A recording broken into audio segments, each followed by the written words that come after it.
Baik, terima kasih teman-teman semua. Semoga dalam keadaan sehat. Pada video kali ini kita akan membahas soal P3K kompetensi teknis penilaian situasi kerja sederhana. Pada video kali ini saya akan menyajikan beberapa soal tentang kompetensi teknis penilaian situasi kerja sederhana. Ini khususnya untuk P3K kebutuhan khusus. Jadi sebelumnya kita bahas dulu ada beberapa slide yang perlu kita bahas di sini. Yang pertama, nah ini dia. Ini dia teman-teman. Pada pelamaran P3K jabatan fungsional guru pada kali ini ada dua kebutuhan, yaitu kebutuhan umum dan kebutuhan khusus. Kita bahas satu persatu. Kebutuhan umum.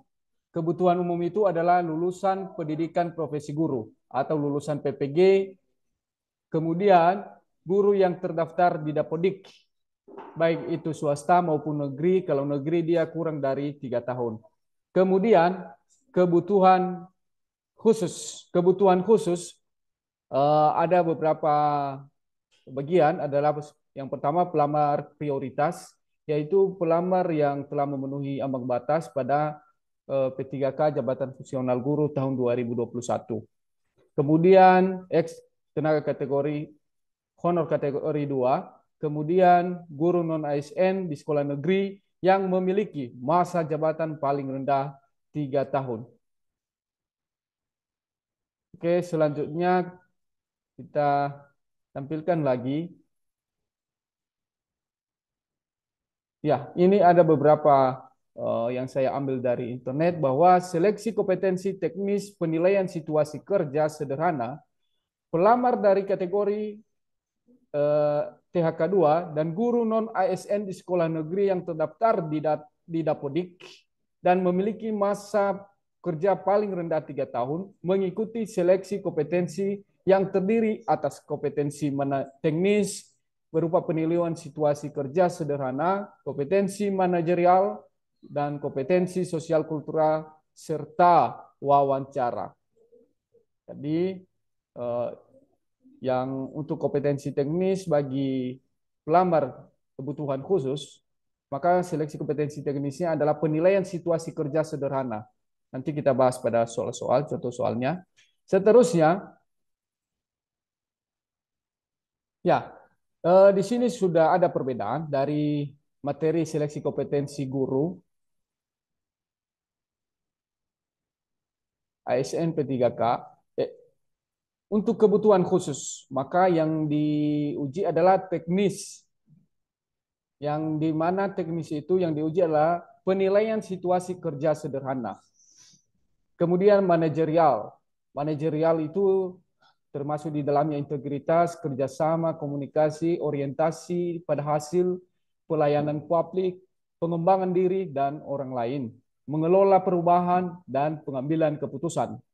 Kemudian sosial kultural, yang dimana di dalamnya adalah kepekaan terhadap keberagaman, kemampuan berhubungan sosial, kepekaan terhadap pentingnya persatuan, kemudian empati. Kemudian wawancara, di mana diuji nanti di sana bagaimana integritas kita dan moralitas seperti kejujuran, komitmen, keadilan, etika, dan kepatuhan. Sedangkan untuk kebutuhan umum, yang mana kebutuhan umum ini adalah pelamar yang terdaftar di Dapodik kurang dari 3 tahun, baik itu swasta maupun negeri.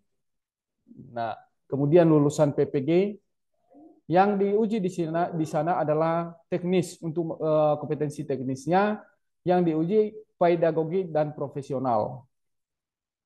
Nah, ini yang menjadi pembeda adalah soal antara kebutuhan khusus dengan kebutuhan umum. Untuk kebutuhan umum ini, yang menjadi pembeda antara kebutuhan khusus hanya pada teknis, pada kompetensi teknisnya. Sedangkan untuk manajerial, sosial kultural, wawancara ini sama dengan untuk kebutuhan khusus. Oke, selanjutnya kami tampilkan slide berikutnya. Nah, ini. Ini dia. Bahwa P3K jabatan fungsional guru, pembuatan nilai untuk materi soal seleksi kompetensi dan wawancara yaitu sebagai berikut. Untuk kebutuhan khusus, bobot untuk kebutuhan khusus pada seleksi kompetensi teknis, bobot jawaban benar paling rendah adalah 1 dan nilai paling tinggi adalah 5 serta soal tidak terjawab bernilai 0. Sedangkan untuk kebutuhan umum, materi soal seleksi kompetensi teknis, bobot jawaban benar bernilai 5 dan jawaban salah atau soal tidak terjawab bernilai 0. Untuk materi soal seleksi kompetensi manajerial, baik kebutuhan khusus maupun kebutuhan umum, bobot jawaban benar paling rendah 1 dan nilai paling tinggi 4, serta soal tidak terjawab bernilai 0. Untuk materi soal seleksi kompetensi sosial kultural, baik itu untuk kebutuhan khusus maupun kebutuhan umum, bobot jawaban benar paling rendah 1 dan nilai paling tinggi 4, serta soal tidak terjawab bernilai 0. Untuk materi soal wawancara, baik itu kebutuhan khusus maupun kebutuhan umum, jawaban paling rendah 1 dan nilai paling tinggi 4, serta soal tidak terjawab bernilai 0. Jadi itu dia cara pembuatan pada pelamaran jabatan fungsional guru pada tahun ini. Oke teman-teman, marilah kita coba membahas soal-soal tentang penilaian jabatan fungsional. Ini dia. Ini teman-teman. Contoh soal kompetensi teknis penilaian kerja sederhana. Jadi pada slide ini kami akan tampilkan dan kita bahas bersama-sama.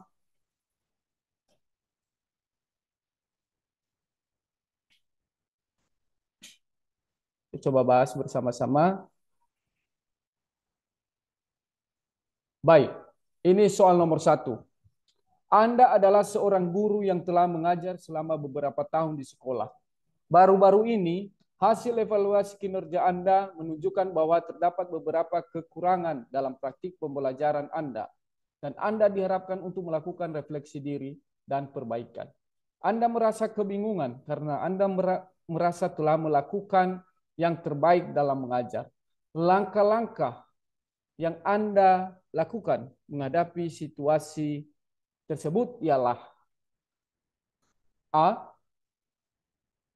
Mencari sumber daya dan literatur tentang praktik pengajaran yang efektif dan mencoba menerapkan dalam kelas Anda. Bagian B. Menjalin kolaborasi dengan guru-guru lain untuk berdiskusi tentang praktik pengajaran yang efektif dan saling memberikan umpan balik dan dukungan. Kemudian bagian C, melakukan refleksi diri yang lebih dalam dan terstruktur dengan membuat daftar kekuatan dan kelemahan Anda sebagai guru serta merancang rencana tindakan untuk meningkatkan kelemahan Anda. Bagian D, mencari bantuan psikolog atau konselor untuk membantu mengatasi perasaan bingung dan frustasi dan memberikan dukungan emosional. Jadi pada poin jawaban ini A, B, C, D, ini semua adalah jawaban hampir sama dan mempunyai poin. Ada poin 1, poin 2, poin 3, dan poin 4. Artinya dalam 4 pilihan jawaban ini ada jawaban yang paling tepat. Jadi kita melihat dari soal di atas, kita mencari apa yang menjadi kata kunci pada soal ini. Nanti baru kita mencari jawabannya. Jadi kalau kita lihat di sini, yang menjadi kata kuncinya adalah melakukan refleksi diri dan perbaikan. Jadi kita cari pada poin jawaban ABCD di bawah ini, mana yang mencerminkan refleksi diri. Jadi itulah dia jawaban yang paling tepat. Jadi kalau kita lihat di sini, bagian C, melakukan refleksi diri yang lebih dalam dan terstruktur. Jadi ada refleksi diri. Dengan membuat fakta kekuatan kelemahan Anda sebagai guru serta merancang rencana tindakan untuk meningkatkan kelemahan Anda. Jadi di sini merupakan jawaban yang paling tepat. Karena bagian C ini adalah melakukan refleksi terhadap diri sendiri. Jadi jawaban yang paling tepat untuk bagian nomor 1 ini adalah C. Oke, demikian jawaban untuk nomor 1. Kita lanjutkan pada contoh soal nomor berikutnya.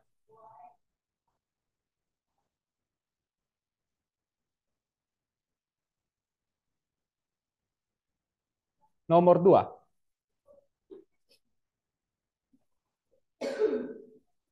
Anda menerima laporan dari rekan guru bahwa beberapa peserta didik sering mengolok-olok cara berbicara Anda saat mengajar. Anda sebenarnya merasa tidak dihargai sebagai guru. Hal yang sebaiknya Anda lakukan ialah bagian A, membiarkan pelaku peserta didik karena mereka masih muda. Kita biarkan. Kemudian bagian B, tetap bersabar menahan seluruh emosi meskipun sangat menyakitkan. Bagian C, bersabar dan memberi hukuman yang telah disepakati agar ada efek jerah. Kemudian bagian D, memarahi peserta didik karena hal tersebut tidak pantas dilakukan. Baik, dari poin jawaban A, B, C, D di bawah ini adalah jawaban yang benar semua. Tetapi marilah kita mencari jawaban yang paling tepat. Jadi yang mempunyai poin paling tinggi. Jadi yang benarnya di sini adalah kalau kita lihat membiarkan pelaku peserta didik karena mereka masih muda, itu masih kurang tepat. Karena kalau kita biarkan maka mereka mengulang lagi perbuatan itu. Ini masih kurang tepat. Tetap bersabar menahan seluruh emosi meskipun sangat menyakitkan. Menahan emosi meskipun sangat menyakitkan. Maka jawaban ini kurang tepat. Karena kalau kita tahan maka mereka akan mengulang lagi. Kemudian bersabar dan memberikan hukuman yang telah disepakati agar ada efek jerah. Jawaban ini bisa kita pakai. Kemudian kita lihat dulu jawaban bagian D, memarahi peserta didik karena hal tersebut tidak pantas dilakukan. Ya, ini kurang tepat karena kalau kita marahi maka hanya sebatas itu. Jadi jawaban yang paling tepat adalah bersabar dan memberi hukuman yang telah disepakati agar ada efek jerah, ada efeknya, ada timbal baliknya.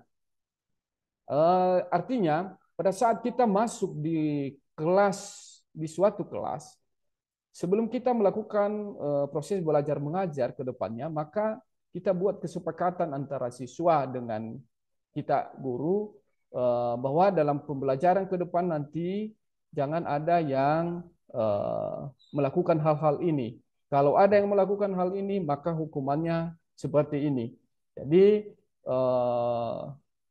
wajib pada saat kita masuk pada suatu kelas, kita buat perjanjian dengan peserta didik apa-apa saja yang menjadi kesepakatan kita dalam melakukan proses belajar mengajar. Nah, itu dia contoh soal nomor 2 dan kita lanjutkan pada contoh soal berikutnya.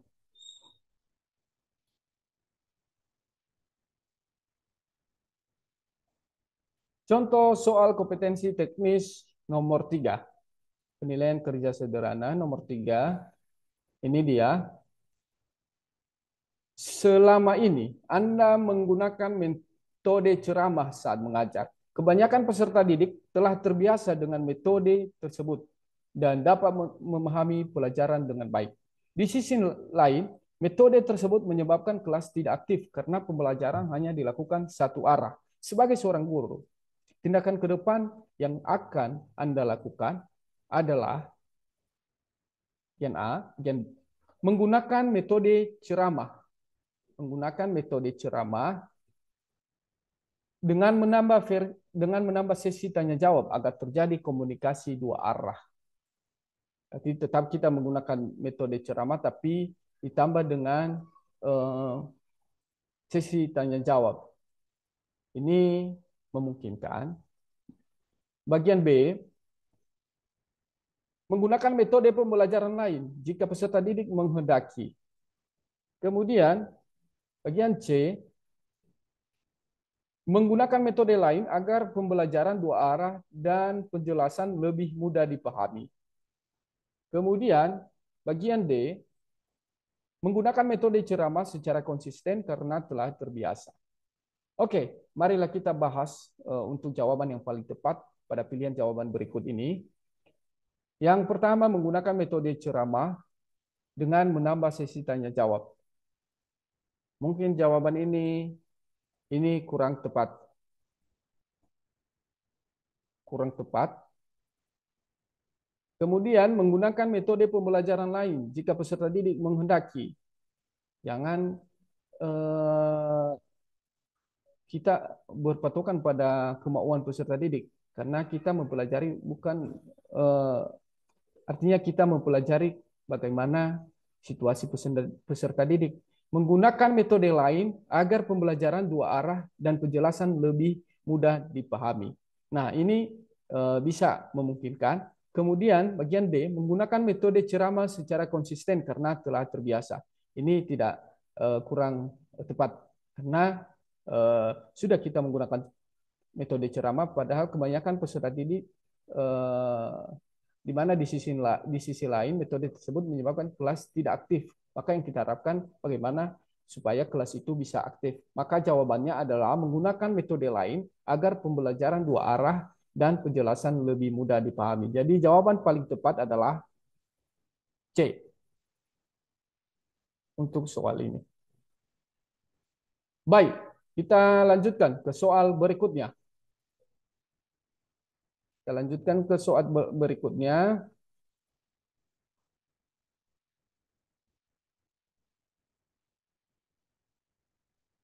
Soal nomor 4. Pada tiap kelas, Anda sebagai guru akan menemui berbagai karakter peserta didik yang berbeda-beda. Suatu hari Anda menemui kelas yang tidak kondusif karena adanya pelaku perundungan dengan korban perundungan yang tidak hanya satu dalam kelas tersebut.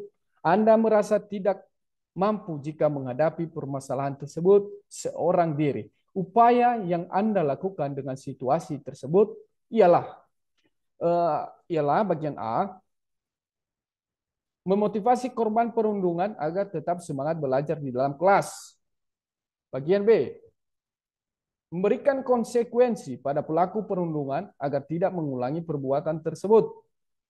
Bagian C, bersama guru lain melakukan pencarian fakta di lapangan dari teman yang berbeda kelas.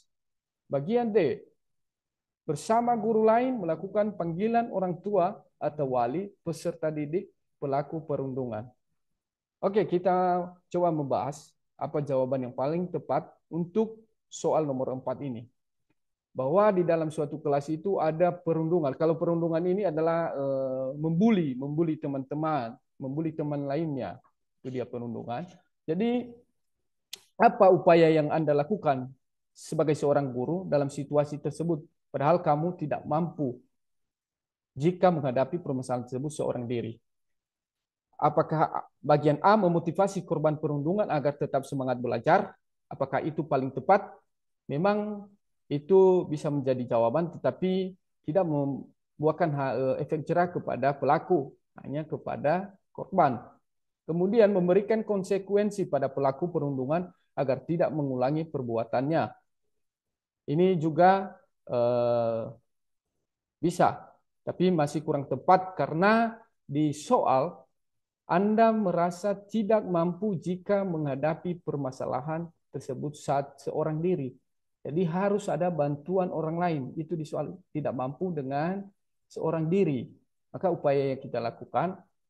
Bagian C, bersama guru lain melakukan pencarian fakta di lapangan dari teman yang berbeda kelas. Ini memungkinkan sebenarnya karena bersama guru lain, ada teman kita guru lain, tapi dari sini mencari fakta di teman yang berbeda kelas. Kenapa harus ke teman yang berbeda kelas? Itu kurang tepat. Bersama guru lain melakukan panggilan orang tua atau wali peserta didik pelaku perundungan.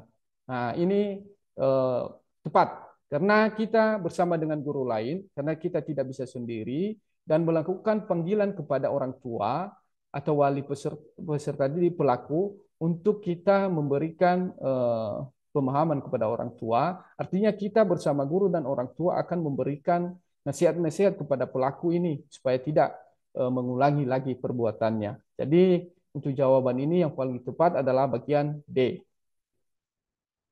Bagian D. Baik, demikian soal-soal yang kita bahas pada kali ini. Ada 4 soal yang telah kita bahas, maka kami cukupkan dulu untuk video kali ini. Nanti kita lanjutkan pada video-video berikutnya. Saya ucapkan terima kasih kepada rekan-rekan yang telah menonton dan semoga tahun ini bisa sukses menjadi P3K.